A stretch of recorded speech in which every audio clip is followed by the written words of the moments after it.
It is very important to have an understanding of grammar to be able to apply in the best way in a classroom, especially in a foreign language classroom. The most important topic covered in all four articles was pedagogical grammar. But what is pedagogical grammar? This is actually something very new to me, and it is considered to be grammar that is developed for the learners of a foreign language. Pedagogical grammar typically requires rules that are definite, coherent, non-technical, and which students must learn to apply at some point in their language process. This is very important to language students, particularly because they go through the second language acquisition period. This means that students learn the language consciously rather than naturally like a young child or a person who is exposed to the language at all times would, since they have a much easier process to learn language. However, language is not only seen as a formal system, but also as a process of communicating messages between human beings in actual context, and grammar being a means of certain types of meanings. In the past, however, language classroom materials and notebooks had a distinct view of how to bring grammar to a classroom. There was no real pedagogy involved in grammar, and this later had a huge shift in the declarative versus procedural knowledge, which teachers could bring to students. The use on grammar went from analysis to actual use, leading up to new activities and ways of looking at grammar inductively rather than deductively.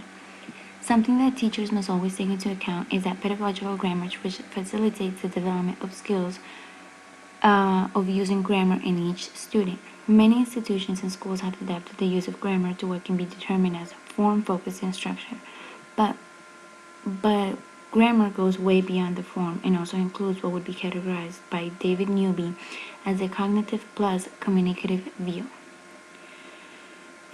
of pedagogy for grammar. This is important for teachers to take into account because it helps us define specific objectives and also helps us to design tasks and activities. We as teachers must then take a position towards grammar according to how students will be able to communicate, because merely communication is not enough to find out how or why grammar at some point becomes important to them. Because of this, we must then take a closer look at the speaker, the context, the purpose, the lexical or grammatical notions, and the form. From a communicative and cognitive perspective. This forms part of what is called the cognitive and communicative perspective. The cognitive perspective shows how all aspects shown relating to communication, such as the speaker, context, purpose, notion, and form, are seen by human beings. This shows how human beings process information in general and linguistic information in particular, while the communicative perspective is concerned with the flow of communication and attempts to identify and categorize the various stages of how humans communicate. As mentioned before, grammar is way more than just rules, and when combining the language with rules, we must work with a lot of new knowledge and previous knowledge. We will be following here you guys will see like 4 important aspects which link communicative approach to the importance of seeing a language in terms of language knowledge and skill. In the article, it states that these aspects are more relevant to a PPP framework, but I think it can be adapted very easily. The first and more important aspect is for teachers to work on the idea that language should be seen as a process rather than a product, and from seeing input as a key part for students as well. Then there must be awareness, which means that the grammar item enters a student's conscious and they have to use energy to actually process it. From then we go to conceptualization, which means which requires learners to process language in 2 ways. One as an understanding of an overall message, or 2 as a hypothesis that they build about the nature of grammar concepts, and which again goes back to the idea of acquiring new knowledge. Finally, there's proceduralization, which refers to the long-term memory process a student is capable of doing by reducing the amount of attention required to process grammatical items.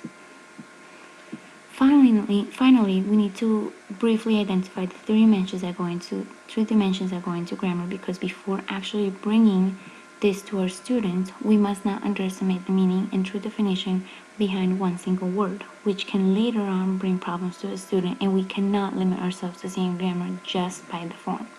I believe that when using the 4 aspects mentioned, they can clearly adapt to how to go about when bringing new language into a classroom.